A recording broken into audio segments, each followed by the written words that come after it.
Hello friends, कैसे हैं आप लोग। आशा करती हूँ आप लोग बिल्कुल अच्छे होंगे। मैं भी बिल्कुल अच्छी हूँ। और अभी रात के 8 बज गए हैं। हाँ, और मैं अब खाली हुई। सुबह 12 बजे से काम कर रही थी। बॉम्बे में झमाझम बारिश हो रही है और इसलिए बता रही हूँ क्योंकि आपको पता चले। अरे यार, आप लोगों को पता है मैं कितनी मेहनत करती हूँ। मेरी 2 फिल्मों पे काम चल रहा है साथ बाय साथ ही। क्या बताने की बात है इसमें, ये तो आप लोगों को पता ही है। और यहाँ लाला रानी बैठी है मुझसे प्यार कराने। और आपने इस वीडियो की शुरुआत में देखा लारा का बढ़िया सा डांस की पूछ भी कोई प्रॉप की तरह यूज़ किया है। लारा ने दिखाया कि पूछ को कैसे प्रॉप की तरह यूज़ करके आप बढ़िया डांस कर सकते हैं।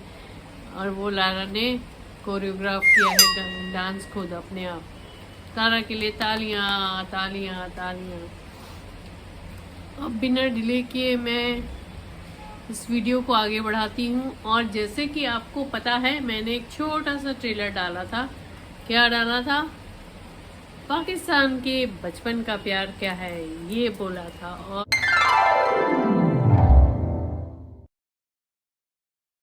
लारा फिर बगल में नाचने लगी पाकिस्तान का नाम सुनते ही। और मैं पाकिस्तान अपने भाइयों के बारे में बात नहीं कर रही। मैं जब भी बात करती हूँ पाकिस्तान तो मैं बात कर रही हूँ वहाँ की पॉलिटिक्स के बारे में। क्योंकि मेरा ऐसा मानना है, लोग नहीं जिम्मेदार होते। कंट्री को जो लोग हेड करते हैं वो रिस्पॉन्सिबल होते हैं वहाँ जो कुछ भी घटित हो रहा है। आप लोग इस बात पे क्या लेके सोचते हैं वो ज़रूर मुझे कमेंट सेक्शन में कमेंट करके बताइएगा। ऐसा मैं एक डिफेंस की पर्सन होके कह रही हूँ कि हम लोग इसीलिए हर जगह जाते हैं, शांति का संदेश लेके जाते हैं। कश्मीर में भी हम शांति का संदेश लेके गए हैं और कोशिश रहेगी कि वहाँ पे डेवलपमेंट्स हो। वही कोशिश हिंदुस्तान की अफ़गानिस्तान के लिए भी वही है कि वहाँ पे डेवलपमेंट्स हो, एक प्रॉपर गवर्नमेंट बन जाए। पर पाकिस्तान में अभी अभी जो इमरान जी ने स्टेटमेंट दिया है, इमरान खान जी ने, जो फेमस क्रिकेटर हैं और अब वहाँ के प्राइम मिनिस्टर भी हैं मुझे सुन के इतनी हंसी आई कि मुझे पता चल गया। उसमें उन्होंने दिखा दिया कि उनका बचपन का प्यार किधर है, सदियों से बचपन का प्यार किधर है। बाप रे, ऐसी लॉयल्टी तो बड़ी मुश्किल चीज़ है। ऐसी लॉयल्टी लारा तुम हम लोग के लिए नहीं पाली हो। उन्होंने सबको मात कर दिया है। उन्होंने कहा है कि उन्होंने सदियों की गुलामी से को तोड़ दिया है। मतलब कि मैं स्टेटमेंट पढ़ के सुनाती हूँ आपको। मैंने नोट किया था, इमरान खान जी का स्टेटमेंट है, गुलामी की पीढ़ियों को तोड़ दिया है पाकिस्तान ने। वाह जी, मतलब जो पाकिस्तान का प्यार है वो किधर है वो हम सबको पता है। उनकी गुलामी को पाकिस्तान ने तोड़ दिया है, सदियों की गुलामी को। वाह जी वाह, वाह जी वाह, वाह जी वाह इमरान खान साहब। और बहुत अफसोस इस बात का एक है कि इस आर पार की लड़ाई में हमेशा सफ़र करते हैं यह आम जनता। उनकी क्या गलती होती है? सच में अफगानिस्तान की जो हालत है अभी वो देखी नहीं जा रही।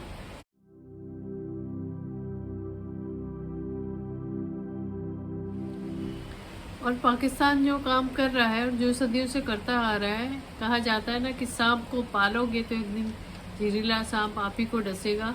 वो बहुत जल्दी होगा। पाकिस्तान को अफगानिस्तान की जो हालत है, हम पूरी तरह से सपोर्ट करते हैं इस चीज़ को कि वहाँ पे एक फॉर्म गवर्नमेंट आनी चाहिए। Yes yes yes, Ashraf Ghani ji, सुनने में आया है कि वो 4 बक्सों में नहीं, 4 बक्सों में नहीं, सॉरी, 4 गाड़ियों में पैसा रख के भाग गए हैं। और उनके पास गाड़ियाँ नहीं थी, नहीं तो और पैसा लेके भागने वाले थे। अब बताइए, इस गवर्नमेंट के अंडर जो लोग रहेंगे, जो सैनिक पलेंगे, उनका क्या होगा? इसीलिए अफगानिस्तान के सैनिकों ने हथियार डाल दिया बेटा कि हम अब नहीं चला सकते इस जगह को। या तो ये हमको मार देंगे तालिबानी, और नहीं तो हमको अपना हथियार डालना पड़ेगा। तो उन्होंने हथियार डाल दिया है। सारी अपनी जो उनकी क्योंकि तालिबान को सबसे ज़्यादा डर था एयर अटैक से, जो यूएस से भी उनको प्रॉब्लम होती थी वो यूएस के एयर अटैक से होती थी। तो उन्होंने जब सरेंडर कर दिया, तालिबानियों ने सब अपने कब्जे में आ गए। इनफैक्ट एक वीडियो बहुत वायरल हुआ है जिसमें अमेरिकन हेलीकॉप्टर्स खड़े हैं और सिर्फ उसके खोखे खड़े, अंदर के सारे इक्विपमेंट्स गायब हैं। तालिबानी लेके भाग गए। तो बेचारे अफगानिस्तान की हालत इस समय बहुत ख़राब है। वहाँ पे फिर वही रूल लागू हो गए हैं कि लड़कियों के साथ गलत काम, औरतों के ऊपर दुनिया भर के रिस्ट्रिक्शन, एजुकेशन ना के बराबर होगी, लेडीज़ की शिक्षा नहीं बढ़ेगी, औरतें पर्दों में रहेंगी, कोई फर्म गवर्नमेंट नहीं होगी। क्योंकि इसके पहले भी अफगानिस्तान की हाल बुरी थी, क्योंकि जब तक यूएस था अफगानिस्तान में, जब तक यूएस ने अफगानिस्तान को नहीं छोड़ा था, मतलब मैं तो कहूँगी कि जॉन बाइडेन के आने के पहले ट्रम्प थे, बुश थे, रोनाल्ड रीगन के टाइम से कल्चर चला आ रहा है।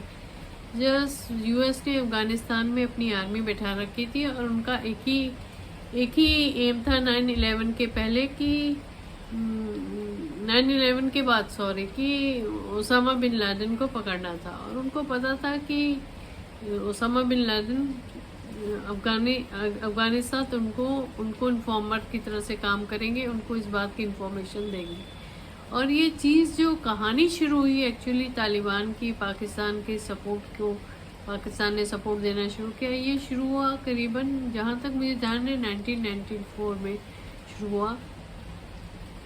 और जो है हमारे पाकिस्तान का जो बेसिकली क्या रीज़न था तालिबान का बनाने का, तालिबान को अफ़गानिस्तान ने ही क्रिएट किया है, अफ़गानिस्तान ने ही पैदा किया है। उसने बेसिकली अफ़गानिस्तान में कोई रूल नहीं था, कोई गवर्नमेंट फॉर्म नहीं थी, चोर उचक्के, मुजाहिदीन, ये लोग लूटपाट मचाते थे, लेडीज़ के साथ रेप केसेस होते थे, आए दिन पैसे इधर उधर होते थे, तो ये लोग बहुत परेशान थे। तो तालिबान में उस समय मुल्ला उमर, तालिबान एक ग्रुप बना जिसको कहा जाता था कि वो रिलीजियस ग्रुप है, और उसको मुल्ला उमर रूल कर रहे थे उस समय।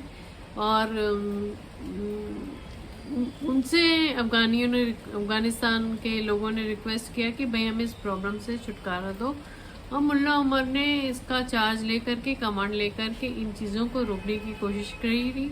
और उसके बाद से पाकिस्तान पिक्चर में जब आया, जब गवर्नमेंट असाइनमेंट पाकिस्तान के बाय रोड ट्रक्स जाते थे उनकी, उसमें भी लूटपाट शुरू हो गई। तो अगेन पाकिस्तान ने भी मुल्ला उमर से बात की, जो समय के गवर्नर थे, मुल्ला बाबर, जो बेनज़ीर भुट्टो के टाइम पे थे, और उन्होंने जनरल नसरुल्लाह बाबर, और उन्होंने ये ऑफ़र दिया तालिबानीज़ को कि भाई आप हमारे को प्रोटेक्ट करो इन लूटपाट से, जो हमारे कंसाइनमेंट जाते हैं उनको सेफ्टी पाकिस्तान तक आने दिया जाए। और क्योंकि अफ़गानिस्तान एकदम बॉर्डर्स पे था, तो पाकिस्तान को भी कांस्टेंट प्रॉब्लम ये आती रहती थी। और पाकिस्तान ने आउट ऑफ ग्रेटिट्यूड फिर जो है नॉर्थ और ईस्ट के साइड में इनको बढ़ने दिया, इनका इन्फ्लुएंस नॉर्थ और ईस्ट के साइड में बढ़ने दिया। और इससे जाकर के धीरे धीरे करके तालिबान ने पूरे अफ़गानिस्तान पे कब्ज़ा कर लिया।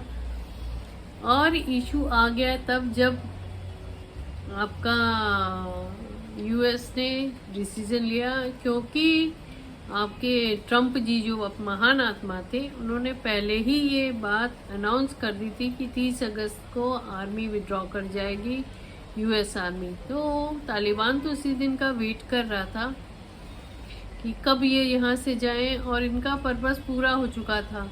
पर इस पूरे प्रोसेस में बेचारे 2 लाख अफगानीज मारे गए हैं।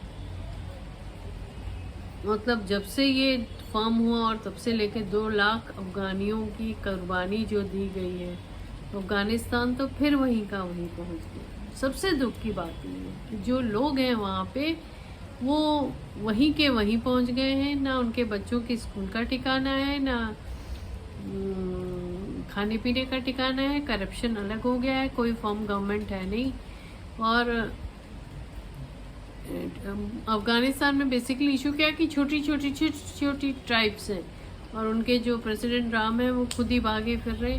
आप सोचिए कि अगर हम ऐसी कंट्री में गए होते, हम ऐसी कंट्री में अगर हमारे बच्चे या हम खुद या हमारी जनरेशन में कोई भी या आपका जानकार का कोई भी फंसा होता, तब आपको कैसा लगता?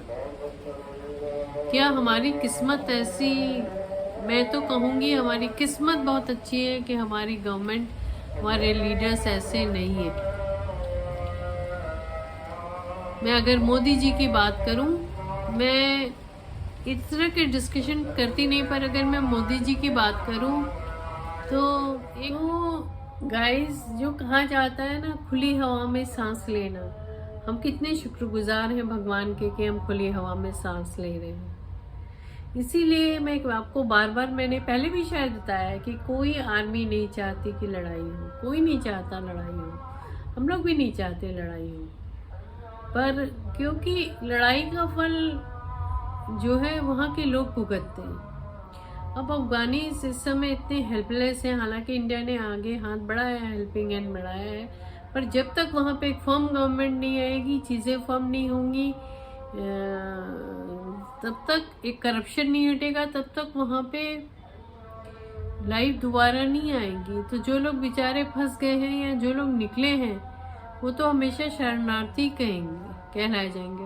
और एज वी नो, पाकिस्तान के बचपन का प्यार तो कभी ख़त्म नहीं होने वाला। ये लोग जो मुशर्रफ के टाइम से चला आ रहा है, और मेरे को ये आश्चर्य होता है कि हम लोग किस दिल के बने हैं कि हमने हमेशा इन पे विश्वास किया।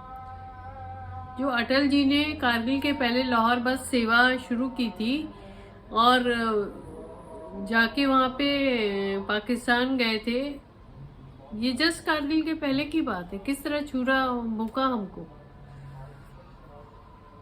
है ना। और मैंने वो अटल जी का भाषण सुना, इतना प्यारा मैसेज वो दे रहे थे, तो हमने हमेशा करेक्ट मैसेज दिया। अब मिस्टर परवेज मुशर्रफ, वो जनरल मुशर्रफ नहीं बोलूँगी, मिस्टर परवेज मुशर्रफ ने वो चीज़, उनका सेशन अटेंड ही नहीं किया।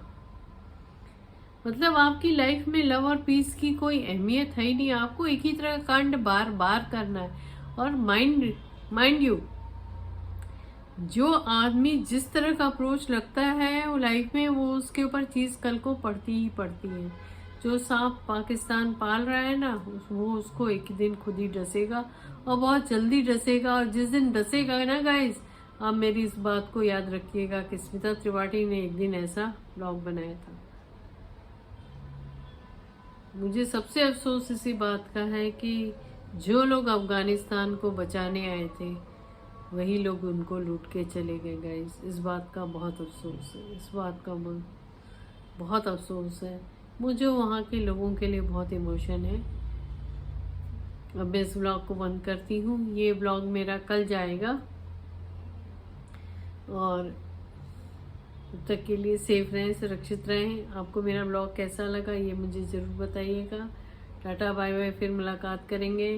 अभी 11 को ध्रुव का फ़ोटो शूट है, उसको भी मैं डालूँगी, उसकी कुछ क्लिपिंग्स डालूँगी। और 10 तारीख को हमारे पप्पा जी आ रहे हैं, तो उसकी तैयारी भी मैं कर रही हूँ। तो फिर मुलाकात करते हैं पप्पा जी के आगमन के साथ।